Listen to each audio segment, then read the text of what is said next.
What's going on, everybody, and welcome to the Other Side of the Firewall podcast. We talk about the latest and greatest of cybersecurity news, as well as we highlight those movers and shakers and glass ceiling breakers, those people of color who've made it to the other side of the proverbial firewall. My name is Ryan Williams, and as always, I'm joined by Shannon Times. What's up? What's up? What's going on? And unfortunately, LeVon couldn't make it this week, but he should be back next week. Definitely continue to tune in. We are back. We've been gone for a little bit. Monday and Tuesdays are our topics. Wednesday's discussion. Our last episode dealt with Colorado Utility Company losing people's data, or a third party for them losing other people's data, I should say. And then tomorrow's discussion revolves around a hacking group that was able to strike an Iranian facility of some sort and start a fire through the interwebs. So definitely interesting discussion. No Ask Us SP this week, but I'm trying to get one in for next week. And then Friday, everything else, right? Movies, books, TV, all that good stuff. But I'm going to try to pronounce this website's name. So from Ashark Al-Assad,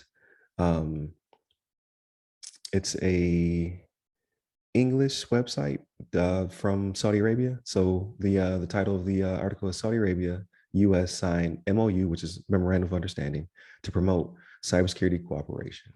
So I found this one interesting because I didn't know there was a pre-existing understanding between the two countries. But in this case, this MoU is between the Saudi National Cybersecurity Authority, the NCA, and the U.S. Department of Homeland and the Cybersecurity Infrastructure Security Agency, or CISA.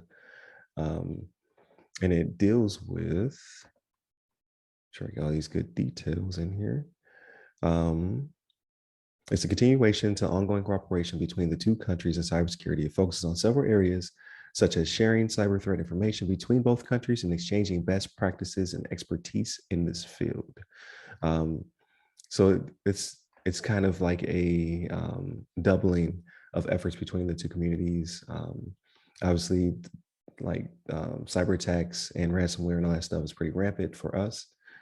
So I mean, it's a worldwide issue.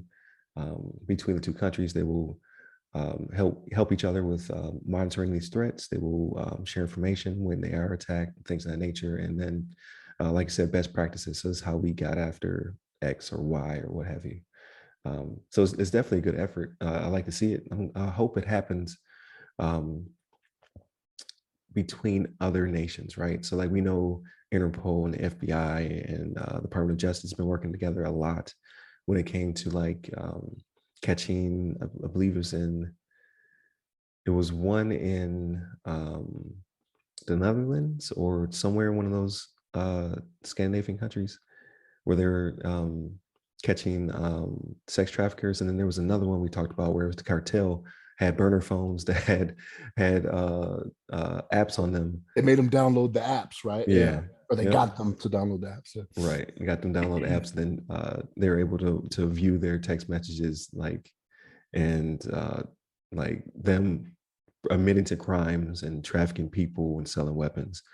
So it's good to see these nations working together in order to thwart these efforts. Because I'm sure Saudi doesn't want a colonial pipeline type situation over there, right? So it's like, hey, how do we get after this before it happens to us type situation? So what do you think about this, Shannon? Man, you hit it dead on, man. That was gonna be my point, right? Like I was gonna point to colonial pipeline. Oh, like, my bad. no, that's good, right? Because like we're thinking the same thing. Like that's exactly what they're trying to get away from. So like they saw what happened over here, and it would only be worse for them, because when you think Saudi, what do you think, right? You start thinking oil, right? That's what you think about. And not, I know we don't usually get into the socioeconomic and some of that other stuff, the political that's going on nowadays, but like in this instance, I think this was something where this was probably something that we pushed out there, right? Because of what's going on in Russia and Ukraine, right? So when you start thinking about it, like what's going to happen? So like if we're going to start putting sanctions on Russia and start telling countries, hey, if you deal with Russia, you can't deal with us, or you're going to be sanctioned by us. And what is Russia getting a lot of their money from, right? It's their oil, right? Their gas and their oil, right? So Saudi, being the big producer they are, I think what was happening was, our administration was probably like, probably need to head this off at the pass because it's only a matter of time before Russia starts having some cybersecurity attacks in Saudi. You know what I mean? Right. 'Cause it wouldn't just be us, right? Because Saudi supplies to not just us around the nation, right? Like I said, they got big reserves over there. They supply to a lot of people, a lot of countries, I should say. But yeah, you hit the nail on the head, man. Like we don't want that colonial pipeline thing happening over here. That's what MBS is over there saying, right? Right. He's over there like, hey, nah, I still need my billions. I need to get a new yacht every time one gets wet. You know what I mean? I can't. Just switching them out. You know what I mean? Like, oh, this one has touched the water. I don't want it anymore. You know what I mean? Buy me another one. Be like he like Right. me. He like Nino over there. Cancel this yacht. Buy another one. You know. But Man. yeah, man, yeah. I think you hit the nail on the head, man. And just like you, I didn't know we had a pre-existing relationship when it came to cybersecurity either. When it came to Right. Saudi, I was Right. not aware of that. So, but to continue that and to stay along those lines, like yeah, that's a good thing. There's some other things going on outside of cybersecurity that some people are not happy about with things Right. that happen with Saudi, but that's not what they're thinking about in this instance. So, but yeah, it was an interesting story when they talked about that. But I was thinking just like you were, man. Same type of stuff. Right. Right.